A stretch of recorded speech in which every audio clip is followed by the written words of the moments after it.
is another combined study, and the risk of cancer was 50% lower if you got up to 50 nanograms per mil. Not all studies show this. In fact, this is what the U.S. currently has as their normal ranges. So we call less than 20 nanograms per mil, or if you're used to nanomoles, less than 50 nanomoles, as deficient. From 20 to 30, we call that insufficient. And above 30 nanograms per mil, or above 75 nanomoles, we call that the normal cutoff.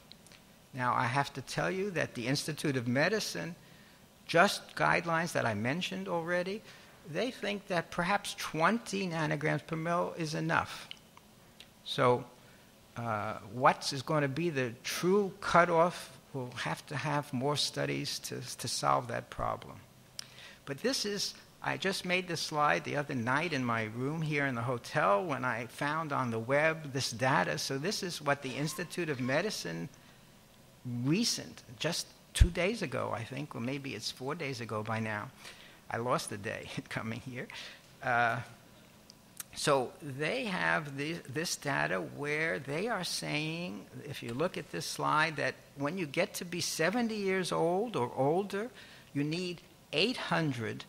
So in the U.S., the RDA was 400 international units a day. They're saying if over 70, you need 800. But for most of them, and I won't go through every age group, 600 is enough. So they're raising it from 400 to 600. The people who are in the vitamin D field really thought they were going to go higher than that. They were going to go to 800 or 1,000 as a daily requirement. So this was a surprise that they only went to 600. Now, the question has always been, is too much better or is too much a problem? If you get to have higher levels of vitamin D, will that create a problem for you? And this is data that was published in the Annals, where you see that this is a kind of a U-shaped curve that's starting to go up with the higher levels. If you look at the bar graph, it's a little easier to see that the levels are going up when the levels of risk, this is all kinds of toxicity, all-cause mortality, not just cancer, any kind of risk, from 13,000 patients, and they have data that at numbers of greater than 50 nanograms per mil, the risk starts to increase. So it has raised the question of maybe too much is not good. Too much vitamin D might have a problem. Not all studies show this. Some studies, the higher the better, as I showed you before on the breast cancer. Now, this is a highly cited study from the Heaney group. Bob Heaney is an excellent researcher, and he was doing a study for osteoporosis. So it was not a part of his original study, but he noticed that the ones who were getting vitamin D or calcium and vitamin D had less all kinds of cancer than the people who were getting placebo. Now, it's a smallish study. There's only 1,000 or so women in this study, and the number of cancers was small. But this is a prospective study where he's treating people who had no cancer, and he sees that over time, and this is approximately 4 years, the cancer rate for those who got the vitamin D and calcium was reduced. Now, what is the calcium role versus the vitamin D role is a question he can't answer because he doesn't have a vitamin D alone group. So, what should be the level of vitamin D that we need? People have argued about different kinds of cutoff points and how you should determine how much vitamin D you need. This is, again, from Heaney's group. And Heaney was arguing that let's see at what place you get a maximum calcium absorption. And that would be how much vitamin D would be normal. And so when he does that, he comes out with roughly 30 nanograms or 80 nanomoles. Actually, he has 32 and 80 instead of 30 and 75, but approximately that was his cutoff point for normal. And that was a reasonable way to estimate what was the normal amount, and this has to do with calcium in bone, not with cancer. So the question of what do you need for bones, I think this is good data that at 30 nanograms you're peaking. That's enough. The IOM says you don't need that much. So this, again, I'm taking from Bob Heaney. These were his criteria for safety. So he is saying that the indications here are multiple endpoints that he looked at. He thinks toxicity doesn't occur unless you get very high levels. He thinks you need 200 nanograms per mil.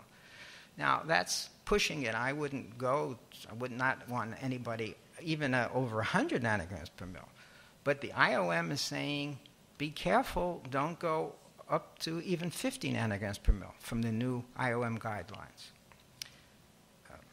So I want to get close to the end. I'm looking at the time. I want to leave time for questions.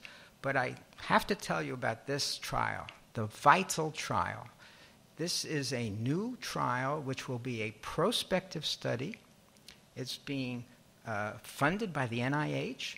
They are having thousands of women, 20,000 women and men, I'm sorry, not women, women and men, and they're going to actually prospectively treat them with vitamin D, either a placebo dose, which is the placebo is 800, the IOM is only 600, but their placebo dose is going to be 800 international units, and the therapy dose is going to be 2,000 international units.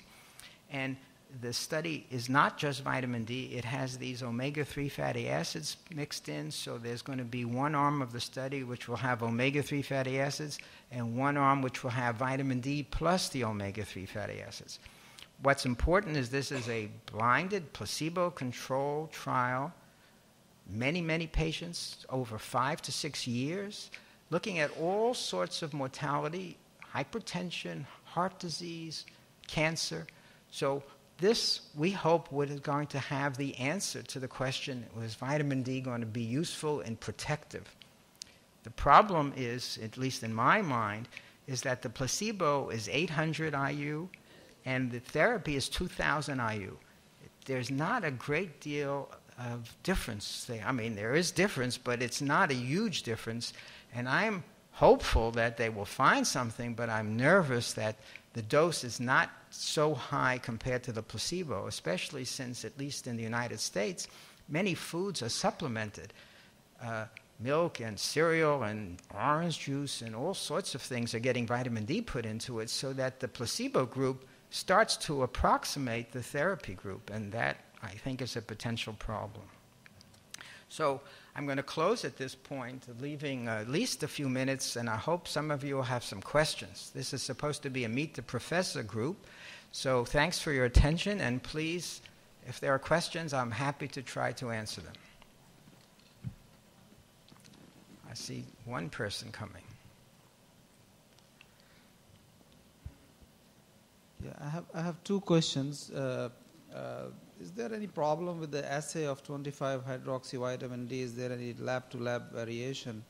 And second question Let me answer the first one so I don't forget it. His question is a good one. How about the assay? Is there variation? And there has been a lot of problems with the 25-hydroxy-D assay.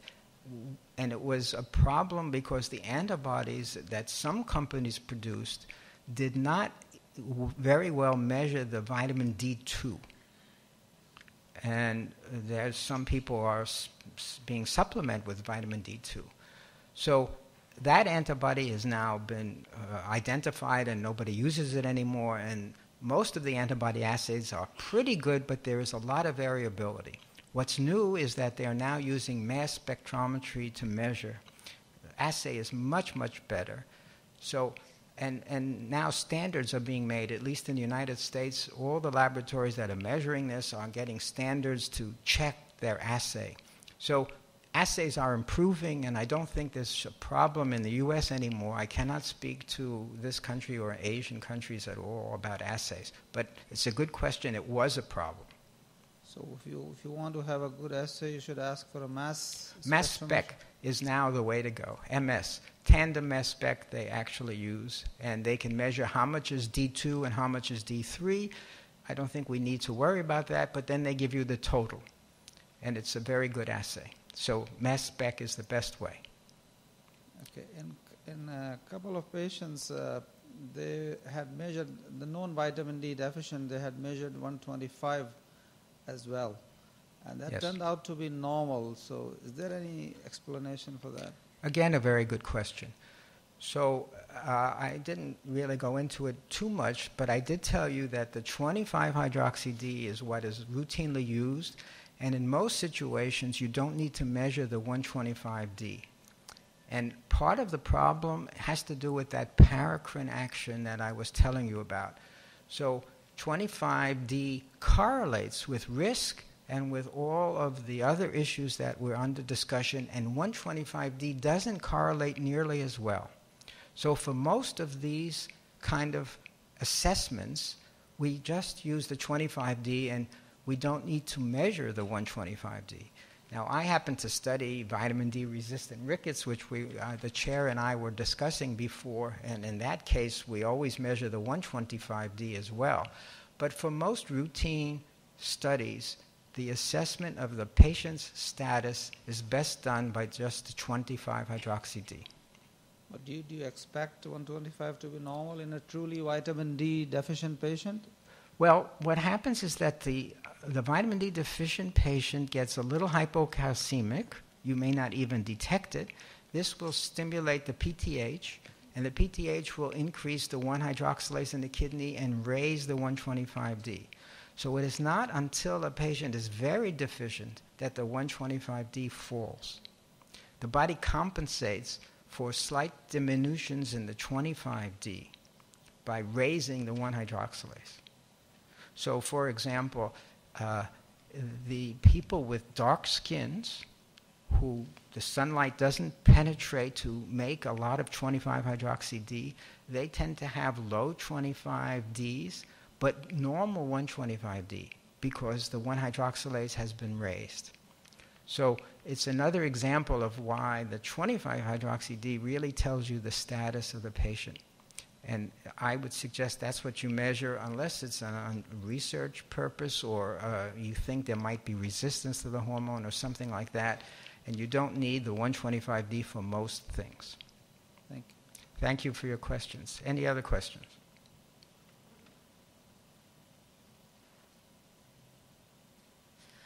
My question is about the supplementation of vitamin D. Is it possible to supplement only vitamin D, or it is necessary to supplement calcium also for at the same time with vitamin D? Well, if you're trying to prevent bone disease, osteoporosis, then you need both. Calcium, like vitamin D, is in limited supply in the food. And so to be sure your patient is getting enough calcium, you usually will supplement with calcium as well as with vitamin D. So if I won't try to find that slide, but the new Institute of Medicine has the same suggestion where they have both the vitamin D and the calcium being recommended. And the calcium dose, again, slight changes with age, but it's roughly 1,000 milligrams, a gram of calcium a day, together with they recommending 600 international units. I believe we should have more than that, but the Institute of Medicine has put their stamp of approval on 600 IU. So approximately for most patients, 1,000 of calcium and 600, and then for older people, 1,200 of calcium and 800 IU of vitamin D.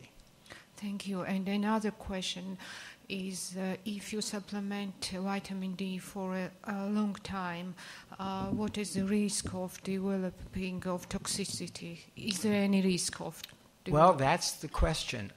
The Institute of Medicine guidelines are concerned about the possibilities of toxicity. Many people in the field think you will not see toxicity unless you give as much as 10,000 IU a day. But the toxicity that we are concerned about is hypercalcemia, mild, you may not even detect it, but the problem will be kidney stones, and theoretical problem is vascular calcification, which might increase the risk of cardiovascular disease and stroke. So those are the concerns. Now, we know that there are some people who get stones when you supplement, especially with calcium and vitamin D. They may have a predisposition to make stones. They are people who absorb a lot of calcium and they excrete a lot of calcium in the urine, and they are susceptible to stones. But most of the studies find no toxicity at the reasonable doses. So I don't think that there's toxicity even up to 4,000 international units a day. Some people say 10,000 IU a day. But certainly at 600, 800, or 1,000 IU per day, for most people, toxicity is not a problem. Thank you. Thank you. Thank you for a nice lecture. Thank you. I'm working as a family physician, so lots of patients ask me about this vitamin D prescription, even though they have normal values. By normal, you mean what level? Above 30, above 40, between 50, between 30 to 30 50. 30 and 40, yes. Because they say, or they come for the refill. So I tell them whatever you take in excess is harmful. Even food, if you take, you become obese and have cardiovascular disease. Water, you can have water intoxicity. What happened to vitamin D? And even the estrogen replacement therapy. So we don't have, solid evidence yet that long-term preventive replacement, even though you have normal values, is beneficial or not. So yes. Should I give them refills or just counsel them to don't take it until you have suboptimal values? Well, I think that if you ask this question to many endocrinologists in the field, you will get different answers. So I can only give you my answer, and my answer would be that if people are over 30 nanograms per mil, they do not require further supplementation. However, if you believe the data that higher levels will prevent cancer and so on, I wouldn't be against supplementing them up to 40 or maybe even 45, but I would refrain from going any higher than that. That would be my judgment. So I am in the middle of the spectrum of people. There are those who say 20 is enough, and there are those who want to get it to 50. And so it's not a settled answer yet, and that's what the IOM new guidelines have said. They said more studies are necessary. We don't know if higher is better, and there's at least the theoretical possibility of risk. Stones and calcification of the vascular system would be the two toxicities to be concerned about. Dr. David, I'm Dr. Hima from Malaysia.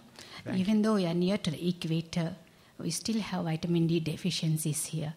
Okay, and my question is, how good is the exposure to the sunlight naturally, and how often should we prescribe this medication to them apart from the food supplements? Mm-hmm. Well, I think sunlight is very hard to prescribe. We don't know if you have weather like today where there's not much sunlight and other days where there's more sunlight, how much of their body is showing to the sun, how dark is their complexion because the melanin in the skin is like a sunblock. So although some people in the field suggest that a certain number of minutes in the sunlight is a good way to get your vitamin D, I don't subscribe to that personally. I think it's too complicated. It depends where you live, how far from the equator, the time of the day, the season, and the patients cannot follow all those instructions. So I do not push sunlight. I suggest that the vitamin D level be measured, and if they're low, I would use a supplement to raise them up. And I would remeasure it and be sure that we're getting there. There's a famous study in the U.S. of surfers. So these are people who are out in bathing suits for hours in the sun of Hawaii that are vitamin D deficient. So you cannot rely on the sun. And that's my feeling. I would use supplements. So I hope I'm answering your question. I wouldn't say 15 minutes in June and July, but 30 minutes in September and October. It's just too complicated. Thank you.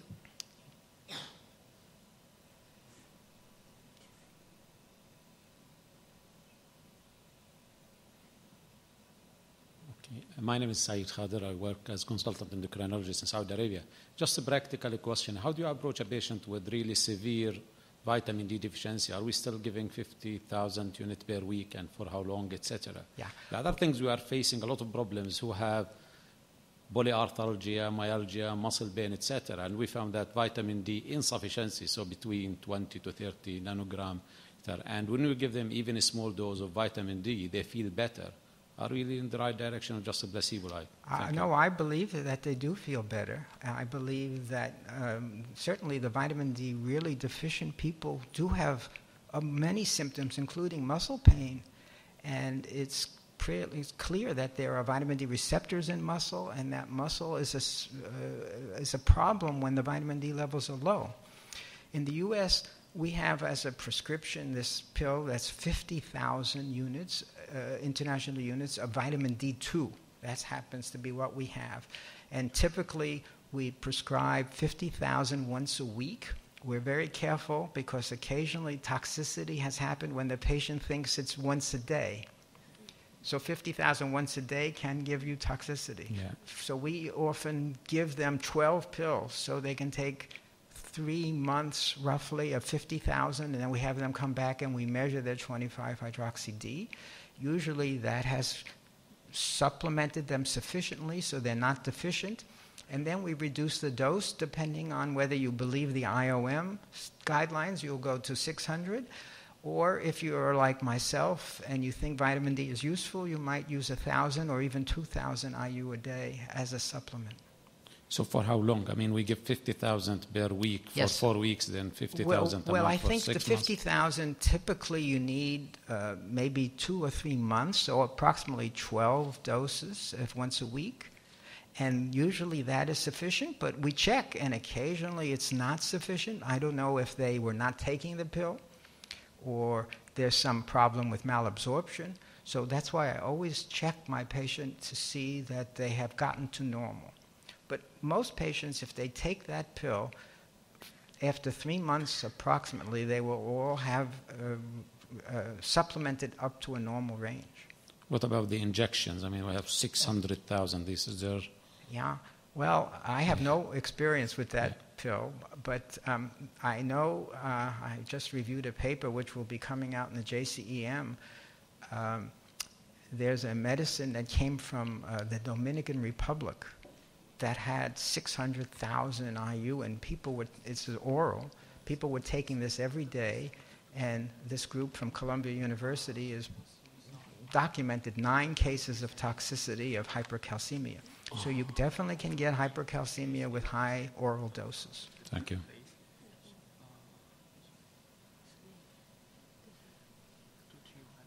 Okay.